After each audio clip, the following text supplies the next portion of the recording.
내일이 추석인데 그 주일 예배를 드리기 위해서 애써주신 교우들께 감사를 드립니다.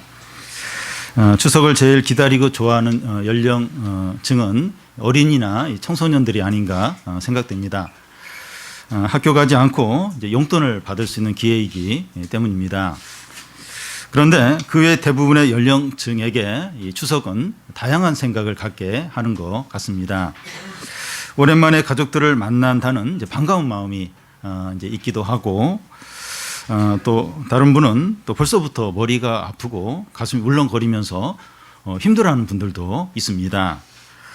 가족이나 친척들이 만나면 주로 이제 이야기를 하는 게 뭐 자녀 성적이나 부동산이나 자녀 결혼이나 취업이나 사업에 대한 이야기를 이제 하게 됩니다. 이런 것들이 잘 되고 있을 때는 괜찮은데 잘 안 되고 있을 때는 스트레스가 됩니다. 우리 모두는 잘 되어서 인정받고 싶은 마음이 다 있습니다. 그런데 비교가 되고 무시되는 듯한 그런 말을 들을 때 마음이 상하게 됩니다.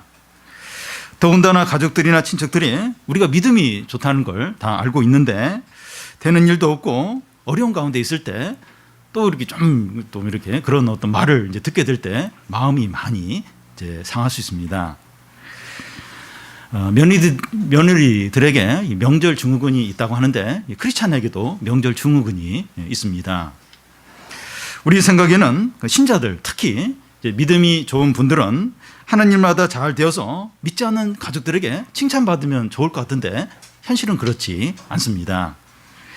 우리 교인들 가운데 믿음이 좋지만 이 고난 가운데 있는 분들이 많이 있습니다.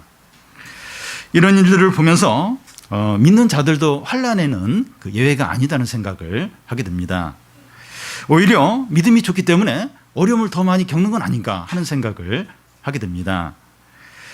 오늘 말씀 바로 앞에 보면 그 믿음으로 의롭다 함을 받은 자들이 하나님과의 관계에서 놀라운 변화가 생긴 것을 볼 수 있습니다. 하나님과 화평을 누리고 확신 가운데 은혜에 들어가고 하나님의 영광을 누리고 즐거워한다는 겁니다. 예수님을 믿기 전에는 하나님의 진노만 있었는데 그 예수님을 믿은 후에는 하나님의 모든 좋은 것을 누리게 된 것입니다. 이제 하나님과 가까워졌을 뿐만 아니라 하나님을 누리고 즐거워하는 겁니다. 이 시간 이 말씀은 이 믿음으로 의롭게 된 자들이 인생 가운데 환난들이 있는데 그걸 어떻게 바라봐야 하느냐 하는 겁니다. 추석에 이 나이 드신 어르신들께 인생이 어떠셨습니까? 이렇게 질문하면 어떤 분은 너무 힘들었어. 어떤 분은 아유 감사해. 어떤 분은 너무 허무해. 이런 말씀들을 하실 겁니다. 야곱은 130대 애구방 바로 앞에 서서 자신의 인생에 대해서 말하는데 험악한 인생을 살았다고 이제 말했습니다. 험악한 인생을 살았다는 말이 우리 인생에 대한 가장 적절한 그런 표현이 아닌가 생각됩니다. 우리 인생을 한 단어로 표현하면 환난이라고 할 수 있습니다. 물론 인생에 환난만 있는 건 아닙니다. 그렇지만 환난이 끊이지 않아요. 그리고 다양한 환난들이 닥칩니다. 자기는 괜찮을 수 있어요. 자기는 괜찮을 수 있는데 가족 가운데 또 사랑하는 사람에게 또 친한 친구에게 환난이 이제 닥칩니다. 그런데 이 환난은 이 신자와 불신자를 가려내는 시금석이 되고 또 이 믿는 자의 신앙을 드러내는 그런 기회가 됩니다. 수년 전에 이 어려움 가운데 있는 많은 사람들에게 위로를 해주고 행복을 주는 그 행복전도사 최윤희 씨가 갑자기 이렇게 자살을 하는 일이 있었습니다. 그분이 자살한 이유는 누푸스 병을 이제 앓게 되었는데 그 고통이 너무 심해서 죽는 것이 더 행복하겠다 싶어서 그렇게 했다고 합니다. 본인이 그 루푸스 병을 앓기 전에는 많은 질병을 가진 사람들에게 위로하면서 소망을 가지라고 그런 어떤 말들을 많이 했는데 본인이 정작 이렇게 심각한 병에 걸리니까 그걸 이제 견디지 못하고 극단적인 선택을 한 것입니다. 만약에 그리스도인이 이분과 같은 상황에 처하게 된다면 어떻게 했을까요? 이분처럼 이렇게 하는 겁니까? 아니면 다릅니까? 이 3절을 보면 다만 이뿐 아니라 우리가 환난 중에도 즐거워한다는 겁니다. 이 다만 이뿐 아니라 하는 것은 앞에 그 1, 2절에 믿음으로 의롭다함을 받은 자들이 하나님과의 관계에 놀라운 변화가 있다고 하는데, 그 3절에서는 다만 이뿐 아니라 환난 가운데 즐거워한다는 겁니다. 그러니까 앞에 1, 2절하고 3절하고 큰 차이가 있는데, 그 어떤 차이인가 하면 1, 2절에서는 믿음으로 의롭다함을 받은 자들이 하나님과 화평을 누리고 은혜에 들어가는 확신을 얻고 하나님을 즐거워하는데, 이 3절에서는 현실 가운데서 환난을 겪는다는 겁니다. 그러니까 그 앞에서는 막 이렇게 우리가 하나님 관계가 회복이 되어서 이 하나님을 즐거워하고 은혜를 누리고, 근데 이게 바로 3절에서는 현실 가운데서는 환난을 겪는다는 겁니다. 그런데 이 하나님과 화평한 관계에 있기 전에는 환난을 겪는다는 게 이해가 돼요. 왜냐하면 하나님과 바른 관계에 있지 않으니까. 근데 하나님과 화평한 관계를 맺었으면 환난도 없어지고 고난도 없어지고 그렇게 돼야 되는 거 아니냐 하는 겁니다. 이게 이제 이해가 안 되는 거예요. 하나님과 관계가 어렵고 하나님을 안 믿고 하나님과 멀어졌을 때는 고난과 어려움이 닥치는 게 당연하다는 거예요. 왜냐하면 하나님을 잘 안 믿었으니까. 근데 하나님 관계가 회복이 되었어요. 하나님과 바른 관계를 갖게 되었어요. 그러면 환난과 고난이 없어져야 되는 거 아니냐 하는 겁니다. 근데 바울이 사도행전에서 무슨 말을 하는가 하면, 하나님 나라에 들어가려면 많은 환난을 겪어야 된다고 말씀했고, 하나님이 우리를 부르신 것은 구원받을 뿐만 아니라 고난도 받기 위해서 불렀다고 하십니다. 여러분, 성경에 나오는 대표적인 인물들, 아브라함이나 요셉이나 다윗이나 다니엘이나 모세나 이런 믿음의 사람들을 보면 다 고난을 겪었습니다. 그러니까 모든 믿음의 사람들은 다 고난을 받았습니다. 그래서 이 믿음으로 거듭났다고 해서 환난에서 제외되는 것이 아니라는 겁니다. 우리의 인생에서 닥치는 어려움들이 이상한 것이 아닙니다. 믿지 않은 사람들, 육심으로 사는 사람들에게만 이런 어려움이나 질병이나 경제적인 위기가 닥치는 거지, 이렇게 믿음으로 사는 사람에게는 그런 게 없어야 되지 않느냐. 근데 그렇지 않다는 거예요. 믿음이 좋아도 환난에서 제외되지 않는다는 겁니다. 세상 사람들이 겪는 어려움을 다 당해요. 그리고 믿음 때문에 겪는 어려움까지 함께 이제 겪어야 하는 겁니다. 그러면 우리는 환난에 대해서 어떻게 해야 합니까? 우리가 환난 중에 즐거워한다는 겁니다. 여러분, 이 사람들 가운데 자신의 환난을 잘 인정하고 그것을 유익하게 이렇게 이용하는 사람들이 있습니다. 어떤 소설가는 암 말기인데 계속해서 글을 쓰는 거예요. 이분이 한 말이 내가 암으로 투병하면서 더 깊은 글을 쓰게 되었다고 이제 그런 이야기를 했습니다. 오히려 이 암이 자기에게는 유익이다, 이런 말을 했습니다. 또 어떤 분은 환난 가운데서 좌절하지 않고 마음의 평정을 잘 지킨 분이 있습니다. 긍정적인 사고를 하면서 마음을 잘 다스린 겁니다. 이번 여름에 그 일본에 자연재해가 많았는데 이 폭우가 내려가지고 집도 도로도 막 침수가 되고 사람들도 많이 죽고 또 지진이 일어나가지고 그 도시가 그냥 막 암흑으로 바뀌고 그런 어려움들이 많았어요. 근데 일본 사람들은 아주 침착하게 질서를 지키면서 우리나라 같이 새치기 같은 거 안 해요. 끝까지 몇 시간씩 기다리면서 다 질서를 지키면서 어려움들을 다 이제 극복을 했습니다.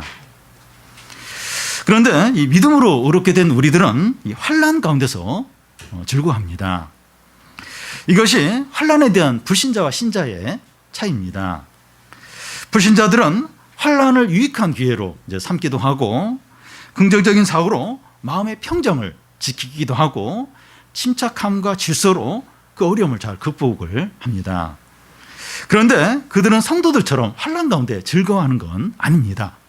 그러니까 환난을 긍정적으로 바뀌기도 하고 또 이렇게 긍정적인 사고로 그 마음의 평정을 지키기도 하는데 환난을 즐거워하는 건 아니에요. 굉장히 괴로워해요. 힘들어요. 근데 침착하게, 그리고 막 자꾸 긍정적인 생각을 자꾸 하는 거예요. 그러면서 괜찮다 잘 될 거다 이러면서 그냥 막 견디는 거예요. 그런 것이지 환난을 즐거워하는 건 아닙니다. 환난 가운데 즐거워하는 사람들은 그리스도인들 뿐입니다. 여러분, 이 차이를 아시겠죠? 그러니까 환난과 어려움을 겪는데 이렇게 막 마음의 어떤 마인드 컨트롤을 하면서 막 마음을 지키면서 그걸 막 극복을 해내요. 그런 거하고 환난을 즐거워하는 거하고는 다릅니다. 근데 그리스도인들만이 환난을 즐거워한다는 겁니다. 좀 더 정확히 말한다면 성도는 환난 가운데서 억지로 웃고 막 이렇게 힘든데도 그냥 자꾸 이렇게 밝은 표정을 지으려고 하고 그런다는 의미가 아니라 환난을 즐거워하는 거예요. 그리고 억지로 그게 아니라 진짜 환난을 즐거워 하는 겁니다. 이게 어떻게 가능합니까? 그리스도인은 이 환난의 의미를 알기 때문입니다. 야고보서 1장에 나오는 말씀처럼 너희가 여러 가지 환난을 당하거든 온전히 기쁘게 여기라 하는데 그 이유가 환난의 의미를 알기 때문입니다. 그리스도인이 환난을 즐거워하는 이유가 뭡니까? 환난이 오면 하나님을 찾고 하나님을 가까이 하는 기회가 되기 때문입니다. 여러분, 이 불신자들이 환난이 닥치면 하나님으로부터 더 멀어집니다. 전에는 조금 하나님과 가까워진 것 같은데 환난이 오면 확실하게 그냥 멀어져 버립니다. 씨 뿌리는 비유를 보면 흙이 얇은 들판에 씨가 떨어졌을 때 처음에는 이렇게 씨가 이제 뿌리를 내려요. 근데 조금만 더 들어가니까 돌이 있어요. 그러니까 씨가 더 이상 뿌리를 못 내리고 말라 죽게 됩니다. 이 비유는 사람들이 처음 복음을 들을 때 기뻐해요. 막 좋아하는데 고난이 닥치면 그냥 이렇게 복음 버리고 신앙에서 떠나는 것을 이제 가리킵니다. 그래서 환난이 신자 불신자를 나뉜다는 겁니다. 그러니까 그 어려움이 오기 전에는 이렇게 모호해요. 분간이 잘 안 돼요. 구분이 안 되는데 진짜 환난이 오면 신자는 하나님을 찾아요. 더 하나님께 나아가는데 그 신자가 아니었던 사람, 불신자는 그때 딱 이제 싹 그 신앙 정리하고 세상으로 이제 가버린다는 겁니다. 그리고 그리스도인이 환난을 겪을 때 자신의 신앙이 어떤 상태에 있는가 하는 것이 드러나는 기회가 됩니다. 환난은 자기 환상과 자기 도취를 다 깨트리고 자기 실상을 보게 됩니다. 그래도 나는 그래도 괜찮다. 그리고 나는 그래도 남보다 낫다. 나는 그래도 신앙이 좋다. 이렇게 생각을 했는데 이제 제대로 이제 환난이 오면 그 자기 신화, 자기 환상이 다 깨져버려요. 그러니까 자기 실상, 내 믿음이 진짜 이게 어떤가, 내 모습, 내 본 모습이 뭔가, 내 실상이 뭔가 하는 것이 드러나게 됩니다. 그래서 사람을 겸손하게 하고 간절하게 만듭니다. 사람이 이렇게 가만히 있으면 교만해져요. 사람들에게 교만하게 하진 않더라도 하나님에 대해서 교만해집니다. 그러니까 자연스러운 그런 마음이 교만한 거예요. 하나님 앞에서 교만한 겁니다. 그래서 하나님의 말씀이나 하나님의 뜻에 대해서나 교만해요. 근데 딱 고난이 닥치면 하나님이 나를 지금 이렇게 벌 주시는구나. 내 교만을 지금 낮추시려고 하는구나. 그걸 깨닫고 겸손하게 되는 기회가 됩니다. 더 나아가서 하나님의 은혜와 하나님의 살아계심과 하나님의 사랑을 경험하는 기회가 됩니다. 그러므로 환난 가운데 있을 때 믿음이 회복이 되고 가장 많이 변하고 또 신앙이 성숙하게 됩니다. 환난이 이제 성도에게는 이제 그런 유익이 이제 있습니다. 하박국서에 보면 이스라엘 백성들이 바벨론 공격을 받아서 모든 것을 이제 잃게 되는데 나무가 무성하지 못하며 무화과 나무가 무성하지 못하며 포도나무에 열매가 없으며 감람나무에 소출이 없으며 밭에 먹을 것이 없으며 우리의 양이 없으며 외양간에는 소가 없는 큰 환난을 겪게 됩니다. 그런데 즐거워하고 기뻐합니다. 그 이유는 환난 가운데서 하나님과 그의 구원을 누리기 때문입니다. 여러분, 이 자녀의 성적이 잘 나오지 않고 돈이 없고 직장이 불안하고 건강이 안 좋을 때 모든 것이 풍족하고 안정적일 때보다도 하나님의 은혜를 더 누리게 됩니다. 이게 아이러니인데 이게 더 없고 부족할 때 이렇게 모든 게 잘 갖춰졌을 때보다 하나님의 은혜를 더 누리게 됩니다. 의지할 것도 없고 가진 것도 없고 세상 즐거움이 없으니까 하나님을 더욱 바라보게 됩니다. 하나님을 더욱 바라보게 되니까 하나님의 은혜와 사랑을 더욱 느끼게 되는 겁니다. 이제 하나님 백성은 공식이 그래요. 이렇게 의지할 것도 없고 되는 일이 없고 그럴 때 어쩔 수 없이 하나님 바라보게 돼요. 하나님 더 바라보게 되고 말씀을 가까이 하게 되고 기도를 하게 되니까 하나님의 은혜와 사랑을 더 누리게 되는 겁니다. 그러니까 환난이 어떤 그런 성도에게 그런 이제 기회를 제공을 하는 겁니다. 그래서 성도는 환난을 즐거워한다는 겁니다. 바울은 성도가 환난을 즐거워하는 이유가 이것 외에 더 있다고 말씀합니다. 3절 4절을 우리 같이 한번 읽어보겠습니다. 다만 이뿐 아니라 우리가 환난 중에 즐거워하나니 이는 환난은 인내를, 인내는 연단을, 연단은 소망을 이루는 줄 알미로다. 환난이 인내를 이룬다고 하는데 그 인내는 이 잘 참고 견디고 기다리는 것을 의미합니다. 어린 아이와 아이 차이 중에서 이제 그 어린 아이의 특징이 뭔가 하면 잘 못 참아요. 목이 마르거나 배고프거나 힘든 걸 못 참아요. 울든지 짜증을 냅니다. 그래서 이 어린애가 잘했다. 우리 애가 좀 잘했네. 좀 컸네. 이럴 때는 이렇게 잘 참을 때, 잘 견딜 때, 전에보다 그럴 때 이제 우리 애가 컸다. 우리 애가 잘했다. 이렇게 말합니다. 믿음으로 의롭게 된 자는 이제 새롭게 이제 태어난 것인데 어떻게 자라게 됩니까? 환난 가운데서 인내하면서 자랍니다. 부모가 어린 자녀를 양육할 때 지나친 과보가 오히려 이제 해가 된다는 말들을 합니다.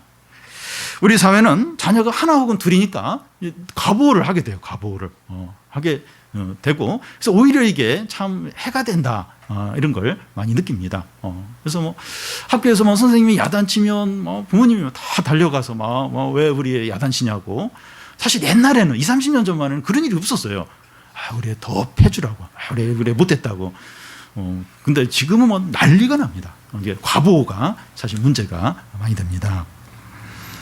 근데 독일의 경우에 그 유치원들이 이제 산속에서 이제 캠프를 하는 그런 프로그램들이 있는데 그 기간 동안에는 부모들에게 연락도 하지 않고 또 그쪽 그 캠프장 측에서도 거기서도 이제 부모에게 연락을 안 합니다. 애가 잘 지내느니 또 애가 아프다는 이거 일절 알리지도 않고 알려고도 하지 않는다고 합니다.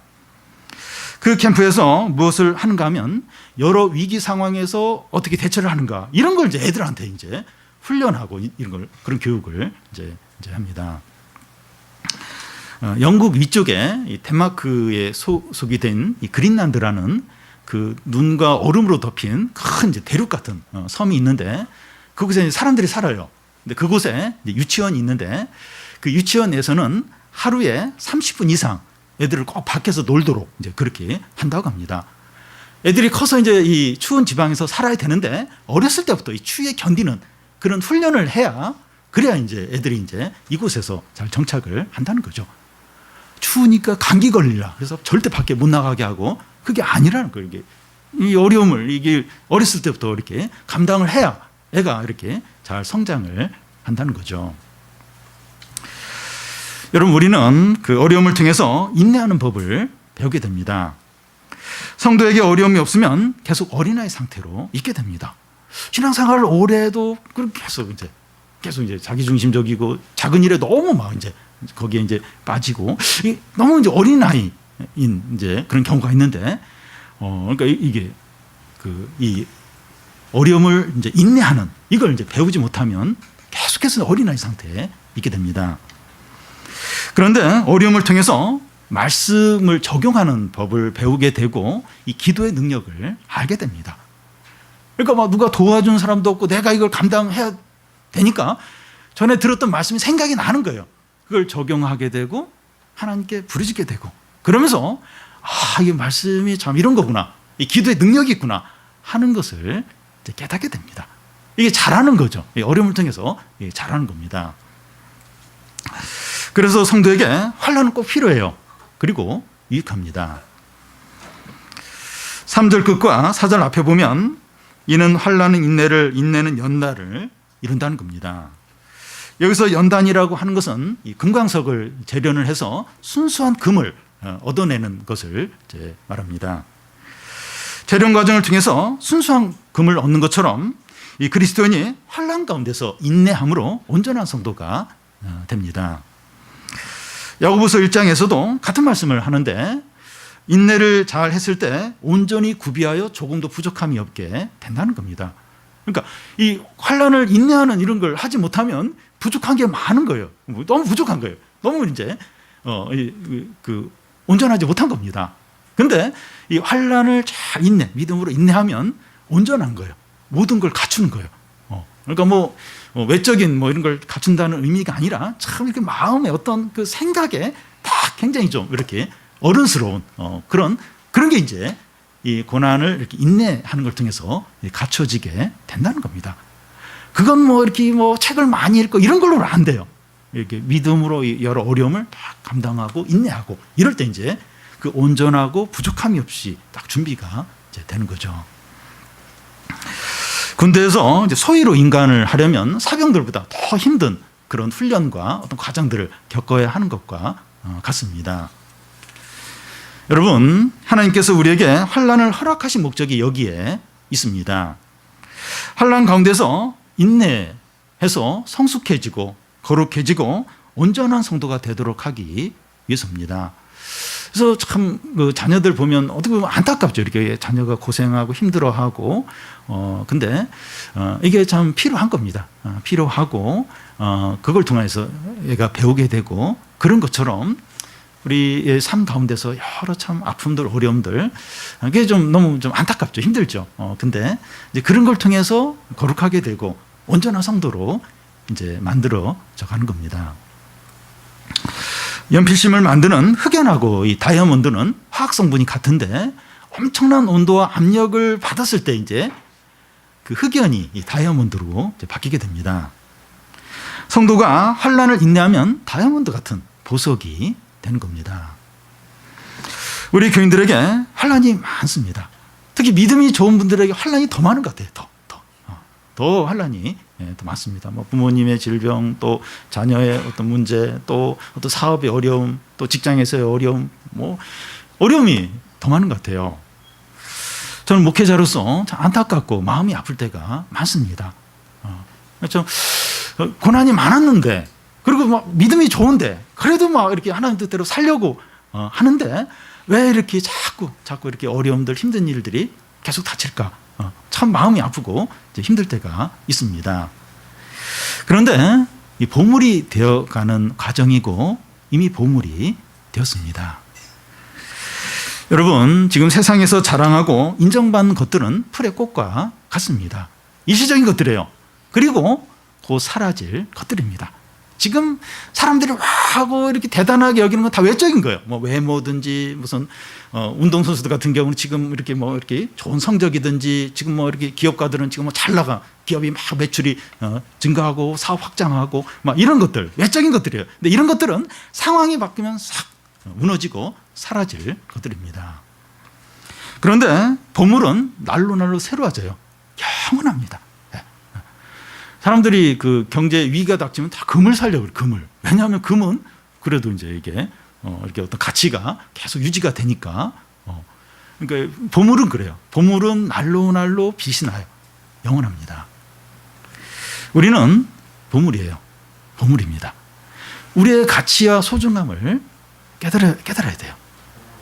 얼마나 소중한가. 외적으로는 좀 내놓을 게 없지만 내가 신앙으로 이렇게 연단받고 또 인내하고 믿음의 싸움을 싸우고 내가 보물이구나. 내가 얼마나 소중한 존재인가. 이걸 깨달으시기를 바랍니다. 내일이 추석인데 가족들과 친척들이 이제 모여서 무슨 얘기를 합니까? 다른 얘기 안 해요. 다 외적인 얘기, 자녀 얘기, 또 사업 얘기, 집 얘기, 또 이렇게 어떤 그런 얘기 이제 쭉 이제 나누게 됩니다. 우리 마음이 상할 수 있어요. 힘들 수 있습니다. 그런데 이제 낙심하지 않고 우리가 보물이다. 보물이다. 내가 얼마나 소중한가. 그걸 꼭 기억을 하시고 확신을 하시기 바랍니다. 지금부터 마음을 단단히 먹어야 돼요. 왜냐하면 분명히 그런 얘기 하게 되고 딱 한마디 듣고 나서 너무 이제 이렇게 힘들고 갔다 와서도 막 한 주 내내 막 이렇게 힘들고, 근데 내가 보물이다, 보물. 얼마나 귀한가. 마지막 날 모든 거 다 사라지고 불탈 텐데 내가 믿음으로 산 거, 좀 하나님 뜻대로 산 거, 내가 이렇게 연단받은 거, 그게 이제 하나님께 칭찬받고 큰 상을 받는 그런 보물이다. 그걸 딱 붙들어야 돼. 그걸 확신하고 나아가야 됩니다. 이제 더 나아가 이 4절 중간에 보면 그 연단은 소망을 이루는 줄 안다는 겁니다. 여기서 소망은 하나님과 하나님의 약속에 대한 것을 가리킵니다. 여러분, 믿는 자들이 이 편안하고 어려움이 없을 때는 소망이 약해집니다. 그러면 안 되는데, 이렇게 편안하고 또 뭔가 잘 되고 이러면 이 소망, 하나님과 하나님의 약속에 대한 소망이 현격하게 약해집니다. 그런데 위기에 어려움이 닥치면 소망이 분명해져요. 위기가 닥치면 분명히, 왜냐하면 그동안 이렇게 의지하고 마음이 향했던 게 흔들리니까, 그걸 더 이상 의지할 수 없으니까 이제 하나님께, 하나님 약속에 소망을 더욱 이제 갖게 됩니다. 일본이 이제 한국이 일본 식민지 하에 있을 때 참 성도들이 요한계시록 말씀을 너무 사랑했어요. 막 신사참배 안 한다고 감옥에 끌려갔을 때 막 요한계시록을 암송을 했어요. 왜냐하면 요한계시록에 소망의 말씀이 많기 때문입니다. 성도가 환난 가운데서 인내할 수 있는 이유는 소망이 있기 때문입니다. 어떻게 환난 가운데서 인내를 합니까? 뭔가 이게 바라는 게, 뭔가 의지할 게 있기 때문이죠. 소망이 있기 때문에 인내하는 겁니다. 지진이 일어나 이 건물더미에 며칠간 갇혀 있을 때 낙심하지 않고 끝까지 막 이게 견디는 이유가 분명히 구조하러 올 거다. 그런 소망이 있기 때문입니다. 성도가 환난 가운데서 인내하기 전까지는 소망이 막연할 수 있습니다. 그런데 성도가 환난 가운데서 인내하면서 소망이 우리의 소원이 됩니다. 하나님에 대한 소망을 우리 자신의 소원으로 삼아서 기도합니다. 그러니까 환난이 오기 전까지는 잘 안 그래요.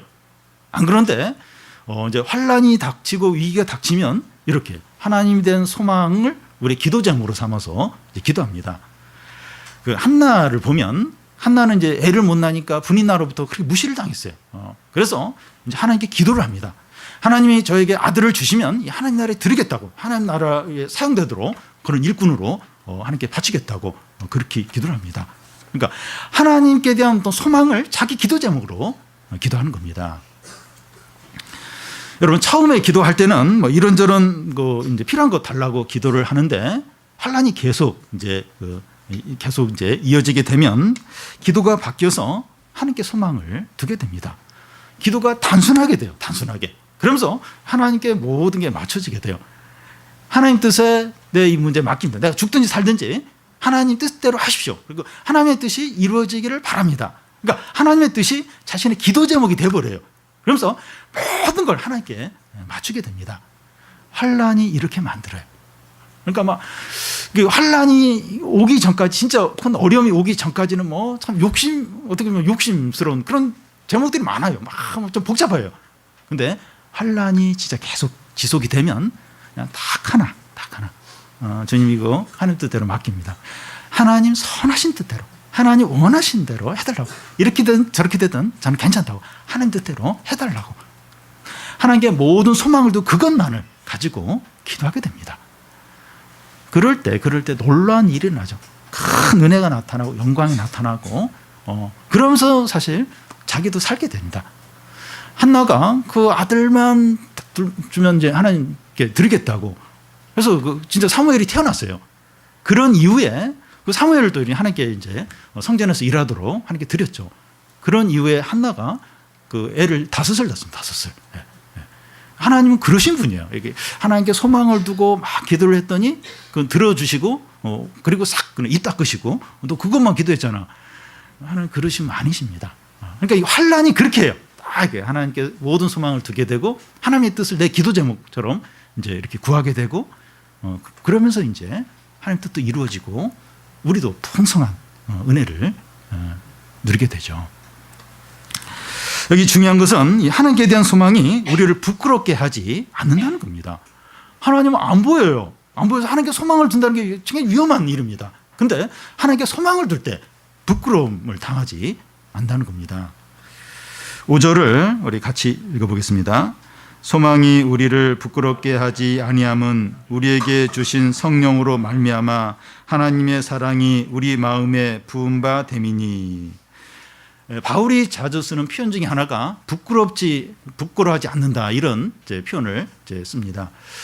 그 누가서 1장 6절에 보면 내가 복음을 부끄러워하지 아니하노니 이렇게 말하는데, 이 얘기는 내가 복음을 자랑하노니 하는 뜻입니다. 그래서 이 소망이 우리를 부끄럽게 하지 않는다고 하는 것은 우리가 소망을 자랑스럽게 여긴다는 겁니다. 우리가 환난 가운데서 붙드는 소망은 우리를 자랑하게 합니다. 우리가 어려운 가운데서 하나님과 그의 말씀을 의지할 때 절대로 수치를 당하지 않습니다. 그럴 것 같아요. 수치를 당할 것 같아요. 그런데 그렇지 않다는 겁니다.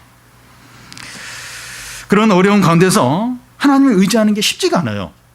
대학 입시를 앞두고 있으면서 진로 문제를 고민하면서 가족 중에 한 사람이 크게 지금 아픔 가운데 있는 그런 상황에서 생활비가 떨어져 가는 데서 하나님의 말씀을 의지한다는 게 쉽지가 않습니다. 너무 힘들면 그래도 실제적인 뭔가를 붙들어야 되지 않나, 이제 이런 생각이 들지 하나님의 말씀을 붙들기가 쉽지 않습니다. 하나님을 의지했다가 더 비참하게 될 것 같은 거예요. 왜냐하면 안 보이니까. 실제적인 게 아니라고 여겨지니까 더 이렇게 비참하게 될 것 같은 염려가 듭니다. 그런데 어려운 가운데서 하나님께 소망을 둘 때 부끄러움을 당하지 않는다는 겁니다. 물론 일시적으로는 수치를 당하는 것 같아요. 일시적으로는 한동안은 그런 것 같아요. 근데 결국은 자랑하게 된다는 겁니다. 한나의 소망, 요셉의 소망, 또 다니엘의 소망과 모든 믿는 자들의 소망이 일시적으로는 수치를 당하는 것 같아요. 이게 지금 바보 같은 짓을 한 것 같은데 영광과 자랑으로 끝나는 것을 우리는 알고 있습니다. 모든 믿음의 사람들, 참 그 상황에서 이렇게 하나님을 바라보는 게 어리석어 보여요. 분명히 수치를 당할 것 같아요. 그런데 그들의 끝을 보면 영광과 자랑으로 끝나는 것을 우리는 너무나 많이 보았습니다. 우리는 우리 자신이나 우리 성도들의 삶 가운데서도 그런 걸 봐요. 저 상황에서 이렇게 하나님의 의지했는데 하나님의 영광으로 이렇게 마무리해 주시는 것을 우리는 많이 봤습니다. 여러분, 소망이 우리를 부끄럽게 하지 않는 이유가 뭡니까? 5절 중간을 보면 우리에게 주신 성령으로 말미암아 하나님의 사랑이 우리 마음에 부은 바 되었기 때문입니다. 믿음으로 의롭게 된 모든 자들 안에 성령이 계십니다. 만약에 성령이 없으면 그 사람은 그리스도인이 아닙니다. 성령이 믿는 자들 안에 오시면 다시는 떠나지 않습니다. 바울은 이제 무슨 말을 하는가 하면 우리 안에 있는 성령으로 말미암아서 하나님의 사랑이 우리 마음에 부은 바 되었다는 겁니다. 우리 안에 성령이 계시기 때문에 하나님의 사랑이 부어졌습니다. 이 부어진다는 게 어떤 건가 하면 이번 여름에 이제 게릴라성 폭우가 자주 내리는데요. 막 이 폭우가 한번 내리면 뭐 차나 또 집이나 막 도로가 막 침수가 돼요. 그냥 이 물이 그냥 모든 걸 그냥 덮어버립니다. 이게 부어지는 겁니다. 우리 안에 성령이 다 계시는데 성령으로 말미암아 하나님의 사랑이 우리 마음에 부어졌다는 겁니다. 우리 자신을 다 이렇게 덮어버리고 우리 어려움도 다 덮어버리고 그냥 하나님의 사랑이 우리 마음을 우리 자신을 다 덮어버린다는 겁니다. 여러분, 하나님께서 우리에게 성령을 주신 후에 우리를 잊어버리거나 버리시겠습니까? 그러니까 이 성령 하나님이 우리 안에 계시는데 하나님 우리를 버리겠습니까? 잊어버리겠습니까? 오히려 우리 안에 있는 성령으로 인하여 하나님의 사랑이 넘치도록 하십니다. 성령이 우리 안에 계세요. 그래서 하나님 아버지가 우리 안에 있는 성령으로 인해서 하나님의 사랑을 부은다는 거예요. 우리 안에 성령이 계시는데 하나님 나를 잊어버린 것 같아. 나를 버린 것 같아. 내 지금 이렇게 힘든 거 지금 하나님이 버려서 그런 거 아닌가? 그렇지 않다는 겁니다. 여러분, 이 말씀은 이론이 아니라 실제적인 경험을 통해서 우리가 알고 있습니다. 이론이 아니에요. 그냥 그렇다는 거예요. 그런 줄 알아. 그냥 그렇게 될지 안 될지 모르겠지만 그냥 그렇다는 거지. 그런 게 아니라 실제로 경험으로 우리가 알 수 있는 그런 사실입니다. 일이 잘 되고 기분이 좋을 때만 하나님의 사랑이 부어지는 것이 아니라 환난 때, 어려울 때 하나님의 사랑이 부어집니다. 예를 들면 제가 교우들이 어떤 큰 수술을 앞두고 있을 때 이제 신방을 이제 가게 되는데, 그때 이제 좀 제가 가면서 무슨 말로 이렇게 위로를 하고 이렇게 좀 힘을 이렇게 줄까 이제 하면서 막 이렇게 이런 고민을 하면서 이제 갑니다. 근데 가서 이제 이야기를 이렇게 나누다 보면 하나님을 의지하면서 다 이렇게 다 견고하게 이렇게 서 있는 그 교우를 보면서 오히려 제가 더 도전을 받고 위로를 받고 돌아올 때가 있습니다. 어떻게 그럴 수 있습니까? 지금 큰 수술 앞두고 막 의사가 막 최악의 상황을 막 이야기해요. 그런 가운데서도 다 이렇게 기쁨으로 확신 가운데 그러면서 이렇게 위로해 주러 온 사람에게 오히려 이렇게 격려까지 해줄 수 있는, 어떻게 이게 가능합니까? 그 성도 안에 있는 그 성령으로 인해서 하나님의 사랑이 부어졌기 때문입니다. 다른 걸로는 설명이 안 돼요. 어떻게 그럴까? 그 어떤 그 마인드 컨트롤을 잘하는가? 의지가 강해서 그런가? 그 배짱이 좋아서 그런가? 그게 아니에요. 그게 아니고 힘들죠. 힘들고 두렵죠. 그리고 슬픔이 막 밀려오려고 할 겁니다. 근데 하나님의 사랑이 그 사람, 그 성도 안에 부어지니까 이제 두렵지가 않은 거예요. 이렇게 기쁨이 있고 은혜가 있는 겁니다. 미친 것이 아니면 하나님의 사랑 때문인데 하나님 사랑 때문에 이제 그런 것입니다. 이것이 자기 안에 성령이 있는 성도들의 정상적인 모습입니다. 우리는 어려움 때문에 불평하고 낙심해 있진 않습니까? 우리에게 여러 어려움들이 있어요. 힘든 일들이 있어요. 그 때문에 불평하고 혹시 낙심해 있지 않습니까? 아니면 힘들지만 감사하고 찬양하고 있습니까? 다른 사람들은 나를 보면서 걱정하는데 우리가 평안하다면 우리에게 하나님의 사랑이 부어졌기 때문입니다. 다른 걸로는 설명이 안 돼요. 하나님의 사랑이 부어졌기 때문에 남들은 다 걱정을 해. 걱정을 하는데 오히려 나는 평안한 거예요. 여유가 있는 겁니다. 물론 그리스도인이지만 하나님의 사랑을 조금밖에 느끼지 못하는 분들이 있습니다. 이런 분들이 신자가 아닌 게 아니에요. 이게 그리스도인이 아니기 때문에 그런 것이 아닙니다. 만약에 현재 우리가 그렇다면 어떻게 됩니까? 하나님 사랑이 잘 안 느껴져요. 그래서 막 이 어려움이, 힘든 일이 너무 크게 느껴지고 막 근심하고 막 불평도 하고 그렇다면 어떻게 됩니까? 하나님께 구하는 겁니다. 이 폭포수처럼 이 하나님의 사랑을 내 안에 부어달라고 하나님께 간절히 이제 구하는 겁니다. 네. 여러분, 하늘이 열려 있어요. 구하면 하나님이 주십니다. 야곱이 그 야복강에서 막 천사를 붙들고 축복하기 전에는 못 들어간다고 막 그렇게 했던 것처럼 하나님께 구하는 겁니다. 하나님 사랑을 좀 부어주십시오. 그래서 내가 이 환난들, 어려움들, 이런 고통들 다 이기게 해달라고. 하나님 저 안에 성령을 주시지 않으셨습니까? 이 성령으로 인해서 하나님의 사랑을 부어주십시오. 그래서 이 환난을 이기게 해달라고, 다 이렇게 감당하게 해달라고, 불평하게 하지 않게 해달라고 이제 구하는 겁니다. 근데 그게 쉽지가 않아요. 그렇게 잘 안 하려고 합니다. 이렇게 뭔가 이렇게 눈에 보이는 그걸 자꾸 구하게 되지, 하나님의 사랑이 참 막연하게 여겨져요. 근데 이 하나님의 사랑이 진짜 부어주세요. 그러면 상황은 하나도 안 바뀌었어도 하나님의 사랑이 부어지면 완전히 달라지게 됩니다. 이렇게 좀 기쁨이 생기고 소망이 생기고 그리고 여유가 생기고. 그래서 우리에게 제일 필요한 거 이 하나님의 사랑이 부어주시도록 하나님 사랑을 부어달라고. 그래서 이 환난 가운데서 인내하게 해달라고. 그리고 인내하면서 연단되게 해달라고.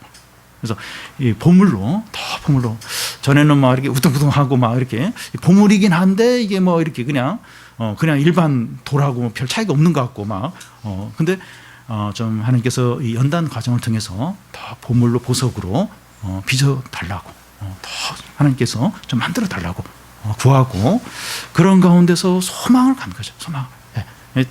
뭐 의지할 거 없습니다. 의지할 거 없어요. 근데 좀 하나님과 하나님의 약속의 소망을. 그래서 그 소망이 이루어지게 해달라고. 그래서 이 하나님의 어떤 사랑이 부어져야 이제 이렇게 인내하고 또 연단을 받고 또 소망을 가지면서 소망이 이루어지게 됩니다. 이 시간 우리 모두에게 참 하나님의 사랑이 부어져서 그 환난 가운데 인내하고 또 연단하고 소망이 다 이루어지는 성도들이 되시기를 바랍니다.